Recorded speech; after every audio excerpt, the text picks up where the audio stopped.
call to order at 7:08 PM. So first, we will take any public comment. It's only Chris on, I assume. So we don't have any public comment tonight? No public comment. All right, our first item is the approval of the January minutes. Everyone should have a copy that was either emailed around or Jan printed for us. If everyone can take some time to review, let us know of any comments.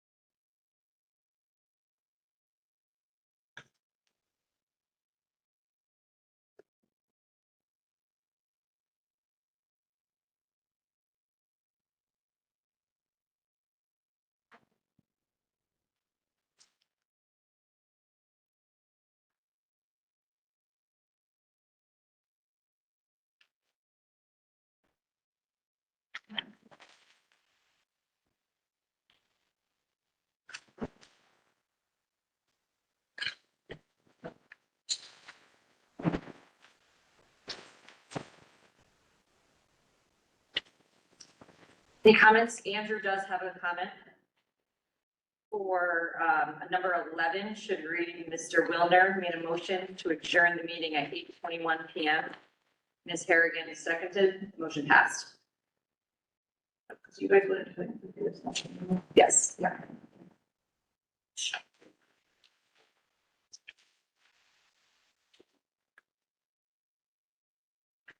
Do we have any other comments on the meeting minutes from January? And if not, would anyone like to make a motion to approve? I so move that the library board of trustees approve the minutes from the January meeting. Library.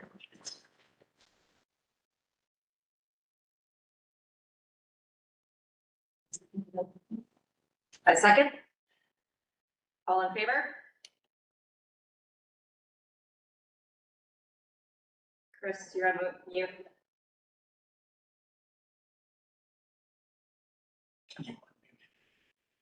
Might be.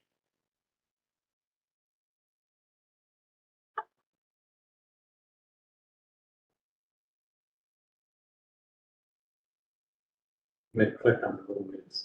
Yeah, over he's calling, right? Oh, no, up. Go up, and on the bottom left, we got a left, right? Oh. No, the one to the left. That's sorry, the one in the circle, right? Yeah. All right, hey guys, sorry, I guess you guys muted me. I second or all in favor? Aye. All in favor?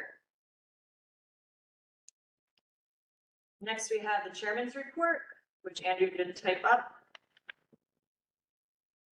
And his report is that we have received many applications for the board seat vacated by Jill. May has done a great job narrowing them down, and we'll be conducting interviews over the next couple of weeks. Andrew has gotten great feedback from fellow parents and the excitement around the Winter Reading Challenge. And thank you to our library staff for continuing to create such engaging events. The update for tonight. We can move on to the library updates with the operations report first. So a few things I want to highlight. In January, Adult Services started a 6-part monthly series, The Sandwich Generation, which began with Navigating Senior Care 101. The idea behind this is to help individuals who have parents who are aging and doing elder care in that regard. Last January was packed. The library was packed, specifically with high school and college age kids studying for midterms. And we brought back the very popular teen study room with snacks, games, and brain break activities. The main library's children's department hosted author Chad Sell, who came to talk about his newest installment, The Cardboard Kingdom. This fell into our lap. He was supposed to originally speak with the school district in a few classrooms. people learned about working with multiple authors on one title and how Chad draws his characters. Children had the opportunity to ask him questions. It was a packed program. It was a fantastic event that the staff turned around in 1 week. Circulation staff created a display with books focusing on reducing stress and getting healthier. That's a good January kind of theme, which coincided with our meditation program and tied into patrons' New Year's resolutions. In terms of operations, technical services, and adult staff are working on cleaning up our language learning collection. And on social media, our Lost and Found collection went mildly viral on Facebook. So we just posted what was in our Lost and Found, which included cake mix, which I still have not gotten the full story behind, but it was very, very A popular. box of cake mix? A box of cake mix. Seal. Sealed, yes. I still wouldn't use it. There was some other really fun stuff in there as well. In January, we had 3 incidents that recorded across both libraries, 2 at Maine, 1 at Woods. One did have the police called. The staff didn't actually call the police. Had to do with an adult and teenager interaction.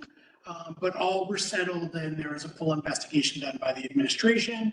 And I do know, because we are asking for an additional teen librarian, 2 of those 3 incidents were involving teens. And we continue to have, I wouldn't say troubling behavior, but that seems to be a population that we keep having incident reports around. We'd like to keep them busy and engaged in the library. Are you looking for a teen librarian at this branch or And the main or branch? that was, What's that? because the idea is, to have Jen, she would of course be in charge of all teen services. Yes. But to have a full-time staff member there Okay. so that they still get a relatively large group of kids after school, so that they can do more robust programming. Really, Jen's doing the programming at both locations. Where we're seeing some behavior issues is here, because the teen room, I don't think has ever been this busy. I mean, it's packed almost every day. And with teens, you have different groups interacting, and those can cause issues as well, which is one of these incident reports. So Jen's spending a lot of time at Woods because there's a lot of teens at Woods, but a lot of the times when she's not here is when we start to have issues with teens. They had bang pops, which if you know what bang pops are, they're when your kids get older, they're black powder and rolled into paper, and you throw them on the ground and they bang pop. So, It's like a cat kind of. Yeah. so we had a little incident here with those. Work orders, pretty much on top of them, not too many. So that ended up, we've been slow and steady with DPW. It's been working really, really well. Some highlights of just some statistics. We're still seeing an increase in visits, 10% increase over last month.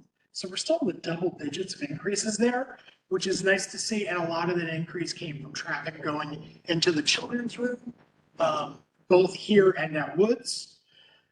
It's just one thing in my own report is that based on an interpretation of the charter by the new town attorney, all agreements and contracts longer than a month, so this means contracts that are $50 must go before the Board of Selectmen. There will be more than 100 agreements, and I will probably be at every Board of Selectmen's meeting for the next 2 to 3 months. I think it's good for those larger agreements. I always thought it was strange.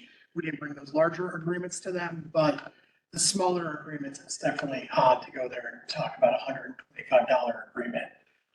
The lawyer has kind of figured out that this is going to be an issue for all the department heads. It's the selectmen are voting on the agreement and saying if the agreement's renewals in the future, they don't change a lot. They don't need to get brought before the selectmen's board. But we're hoping that if the town does do does a change of the charter, this will be addressed in that. But I will be at those select meetings a lot over the next few months. And other than that, our One Book, One Town reveal was a huge success again. And the first selectman was there with the majority of his staff. And I believe every member of our state delegation was there, which is really nice to see. I think that's a first in a very long time. And we already have a significant amount of registrations for the program itself. And other than that, January was a somewhat quiet month, and February seems to be humming along. Next is the Q2 budget update. Really nothing. This is something that we scheduled to do every quarter. It's brought to us by the finance department and there was spending is on target and there were no significant concerns, both from Jan and I looking at it and also from the administration and the finance. And an update on the 2025 budget. So I've looked, I did not hear anything when I was writing my report, but I looked in Munis before the meeting. It seems like all of our asks have made it to outside of staffing, have made it into the selectmen's budget, which is great to see. No word about the staffing increase that we've asked for. We do have a date for the finance board, which is March 20th. That's always a blast.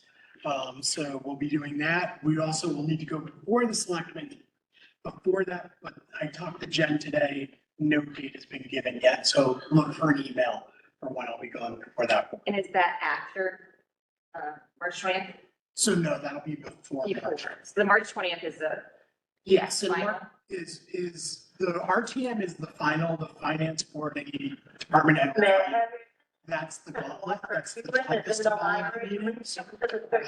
And that's really the one where it's RTM can take away, but they can't add. Oh, Finance, I remember this, yeah. Yeah, You finance. explained this last year, yeah. finance board can do whatever's in their power. RTM is really, they can only take away. They tend to be liable, so they're not the concern. The concern's always the finance. So is the staffing off the board or it's just? No, It's still, I don't know. it's a discussion. It's a discussion and usually by this point in time, we're told it's a no, so I'm just being really, really optimistic. Okay. But it was very nice to see all of the other, I mean, they were slight increases, but they were still, they made it into the next, they made it through the first phase, which is nice. I will say, we were at a meeting with state librarians. The state library and Division of Library Development likes to see the libraries be about 1.8% of the town's overall municipal budget. And we're right now at about 1.1, and with these increases, it would probably put us somewhere between 1.2 and 1.3. So, really viewing it as not a huge ask. We can move on to the committee and liaison reports. Peter is not here. I don't believe we have a fundraising update on the committee. I know May, in the future, you'll be part of this committee, but no update tonight.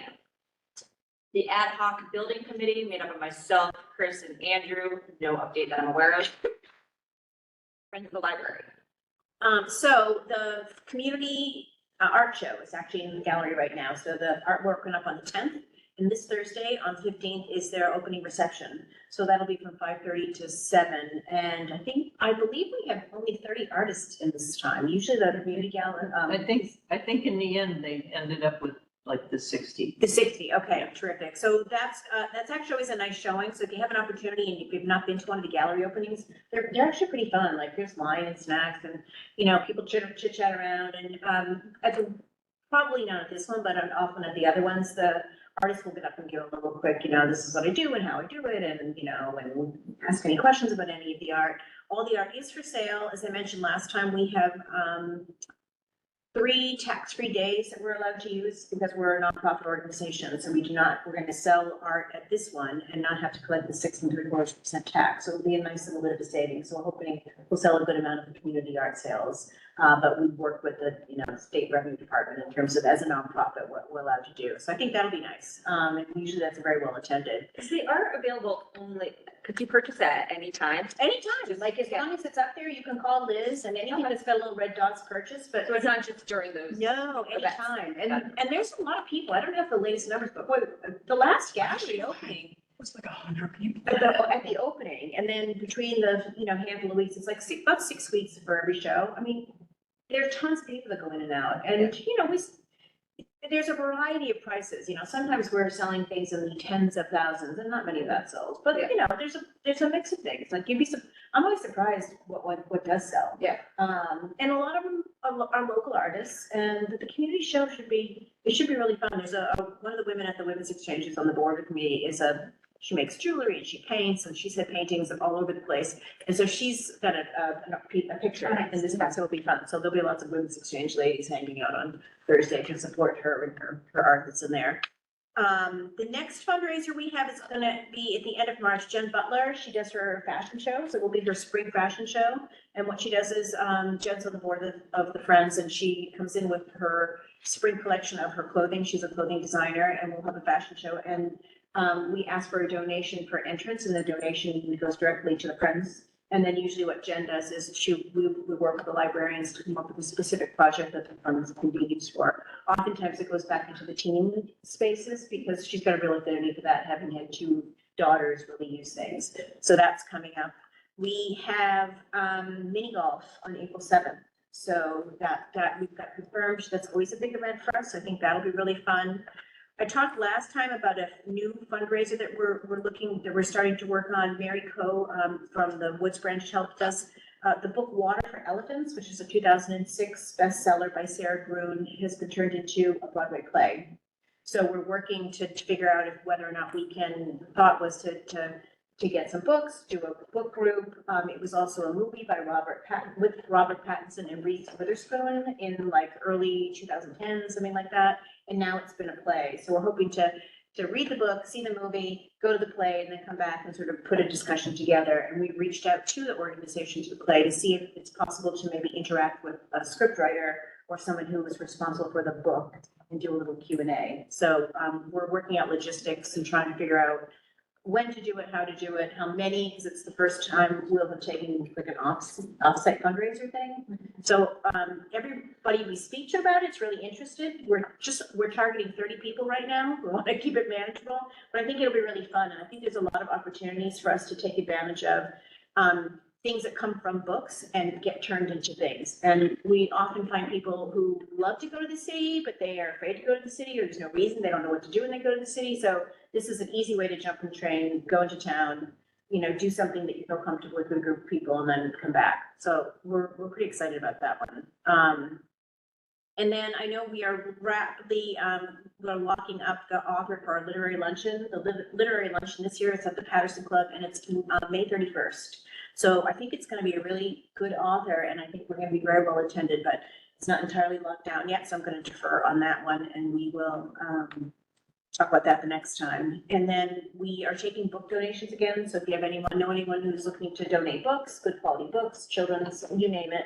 And then they're planning on having a book sale at the end of May. So we'll get a pre-beach sale and we'll do a book sale for that. And where is the book donation? Is it here? The book donation is here. So down when you're looking at the circulation desk, there's that door to the right. It's in there. So you can drop them up there. And they take everything, they sort through them. And we've been doing small book sales. We have the Twice Read Room. And pretty much every month we sell a couple $100 worth of books that get donated, across the board, movies, books, tapes, things like that. So, so that's what we have going on right now. Treasurer's report. I don't have too much of a report. Sounds like there was website redesign. Oh, I'm sorry. I skipped over that. Website redesign. Scott, do you have an update on that? So the only update is we're working on the staff component of the committee. We have met with the contractors executed. We have had one preliminary meeting. We did some paperwork. We're moving along relatively quickly with that. We're going to get the staff component together, and then once the staff component's together, we will be asking for some board members whether or not there'll be a presentation, and we have to work on the Friends section as well. But we're starting with the children's section because right now it looks like it's going to be launched during summer reading. So we'd rather start with the children's section so they don't have to worry about that around summer reading. So their part of the site will be done. They'll be busy doing everything they do, and then we'll start reaching into the other parts of the site. All right, jumping down to treasurer's report. I don't have too much of an update. Assets are slightly up from the end of the year due to the market being up. We're above 9 million again, which is great for the endowment. We haven't been at that level for quite a while, so that's great news. The other item I have for discussion does fall in old business, so I'll wait until there. It's about the Vanguard account. Next item on the agenda is reconciliations and check register. So, it was in your packet and it's, in the handout today, there's, quite a lot of checks this, month. So these would be the checks that I will be writing over the course of the next month until the next board meeting. And Aaron, I didn't write a motion for it, but this should be voted on. This should be voted on. All right, want to take a minute to review?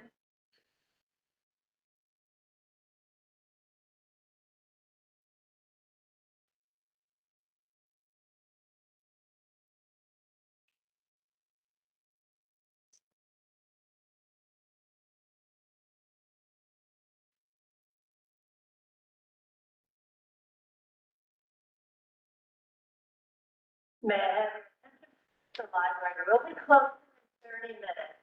If you need a library card or special assistance, please come to the circulation desk now.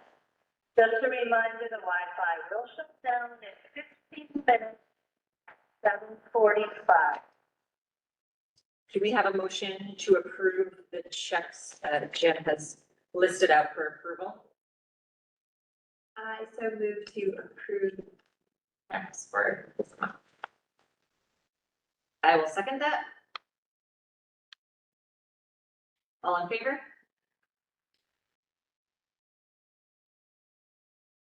In favor. Chris, can you hear us?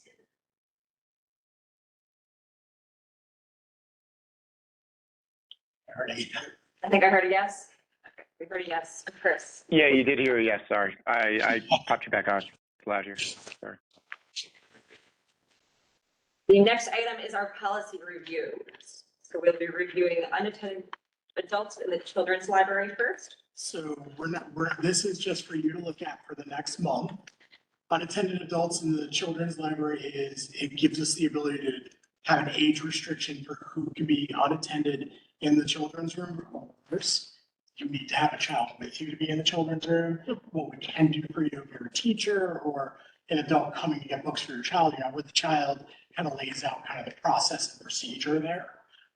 This has been a long-standing policy. We are going to change some of the language, so you'll get an email from me in a couple weeks. The children's staff and I are meeting. We've already talked to the town attorney. He's comfortable with some of the changes and thinks we should make some of the changes that are in there. So just look for something in a couple weeks. Wait, hold on. What are, because I'll be honest with you, I am frequent, maybe not frequently, but I'm in there probably every 2 to 3 weeks, like by myself, picking out things for my kids just because I don't have time to take them there and they'll give me a list. So how is that whole arrangement going to change? That won't really change too much. It's more the language that we're changing in there. And also we're doing it with teens as well. So the same way you're doing it right now, if you're in there and you're like looking at material and grabbing books and you're good to go. This is more in regards to patrons who sometimes want to use that space. If you're coming in with your bags and trying to sit in the space, you will be asked to leave. But if you're a parent looking for material, no one's going to speak to you. Okay, that makes sense. Yeah, so nothing's going to change from your experience. It's just like the other policy changes, we're cleaning up the language.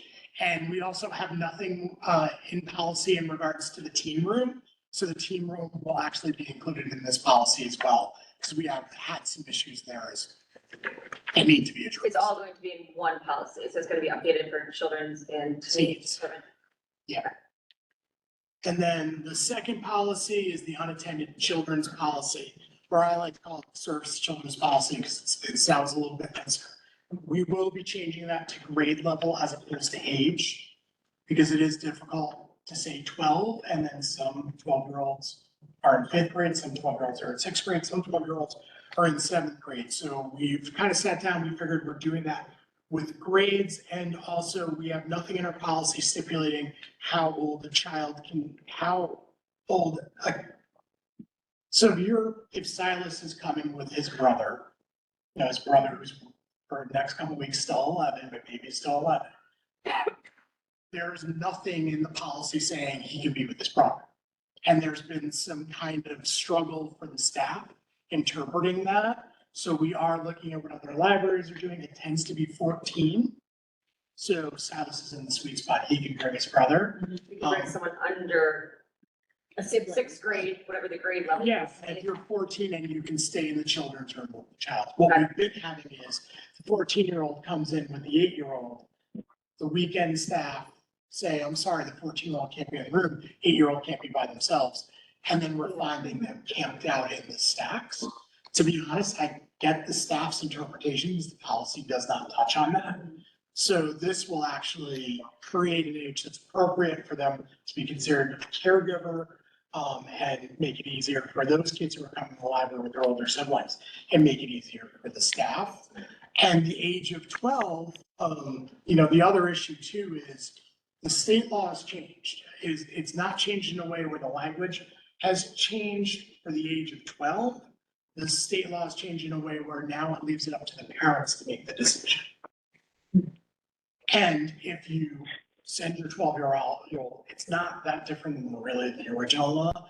If you are to send your 11-year-old out on their own into the world, you are then held responsible for, but the library can't stop the 11-year-old unless there's a policy in place.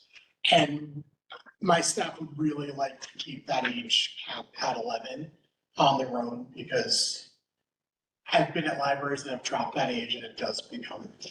But it's age, not grade. So the law is age, but we would like to change it to grade, because that's easier to kind of do programs around. And really that's what, that's the coursework that they're doing on it. And you're using sixth grade as, Yeah. So sixth grade and up would be using the teen room and can be here without parent, parental. But if they're below that and we have to work out, when does it start? Is it soon, is it when you leave fifth grade? There are some intricacies that we need. I guess, summer, yeah, there's a lot of Does it start nuances, the right? day? Yeah. Does it, this was our argument with my one child, which is that are you a seventh grader the day you leave sixth grade? Or are you a seventh grader the day you start seventh grade? Our kids had a moving up ceremony on the last day of school, and the principal would say, "You're no longer third grade, you're now fourth grade." So I might use that in that discussion, Mhm. so we'll see. So those policy changes are coming soon. Well, Like, Yeah, really, the magic wand. so those will come soon, they'll be, look for them in your email the next week.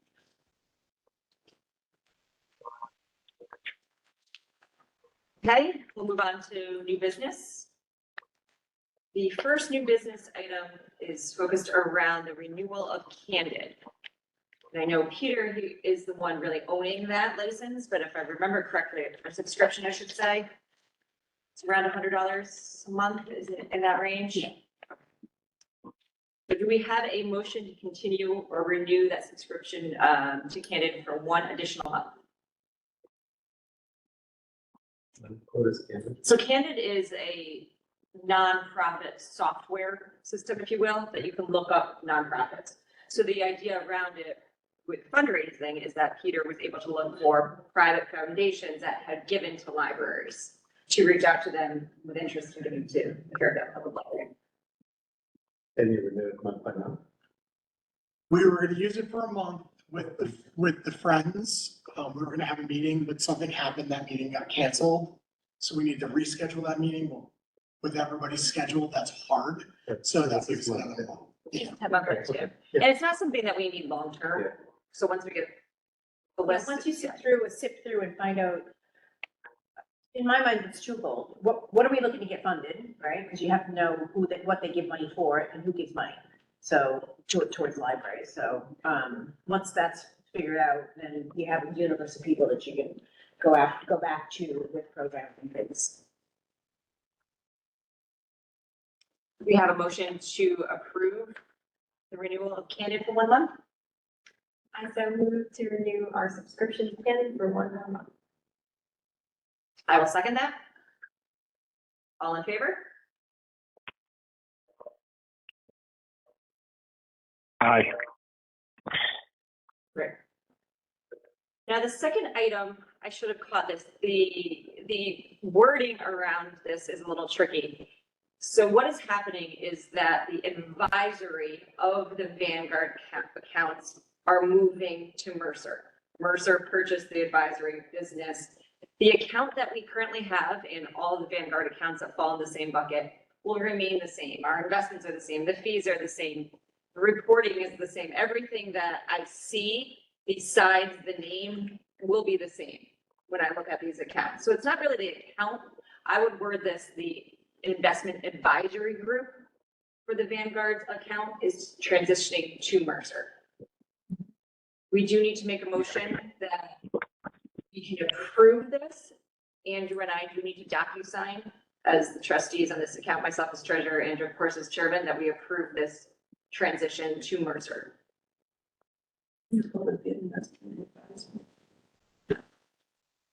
Yeah, investment advisory group. Will it still technically be Vanguard? They're Vanguard funds. The assets are still custody of Vanguard. So it's really the advisory team. It's almost administration. Correct. It's like who sends the paperwork out? It's now a new group, but the funds are the same funds you had. Exactly. There's a moving from. Vanguard. No, Vanguard moved their advisory business. For these group of funds. For This is a nonprofit. non- It's a nonprofit, so they didn't want to oversee the nonprofit accounts. Yeah. So Mercer's coming in to do it, but the funds stay where the funds are. It's just. Exactly. And Mercer, if they're being paid, are being paid. Yeah. From the Yeah. existing. Do we have a motion to approve moving the investment advisory group from Vanguard to Mercer?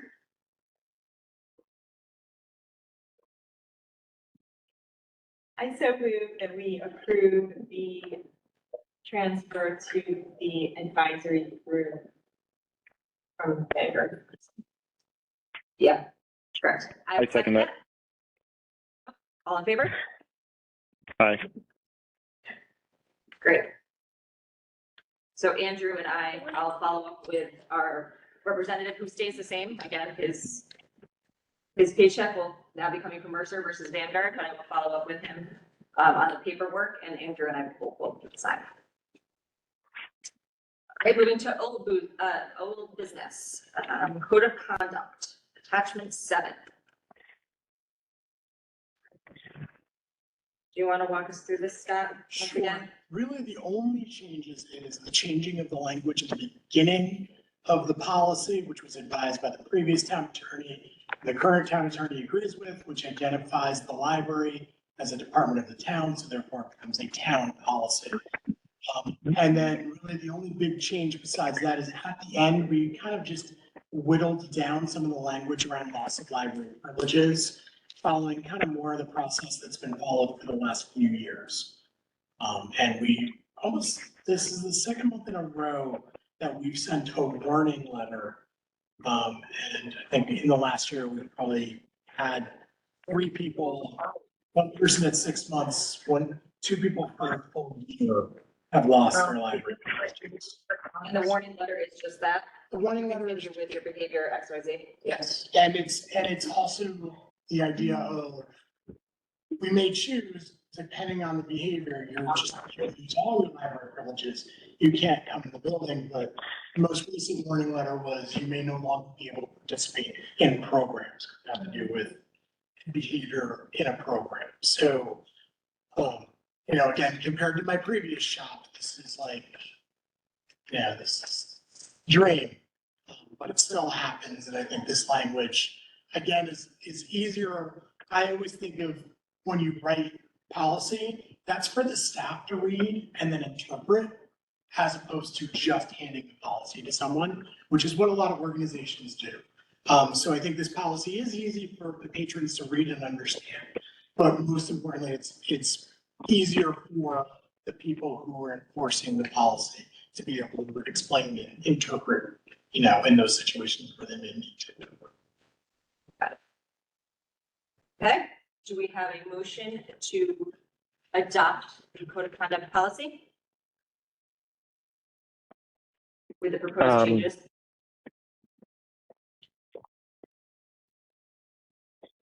I can make a motion to adopt the new code of policy changes. I'll second that. All in favor? Aye.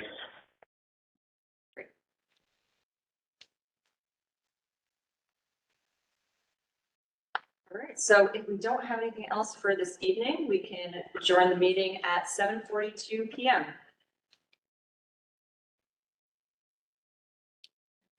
So it's gonna make a motion. You have to make a motion? Yeah.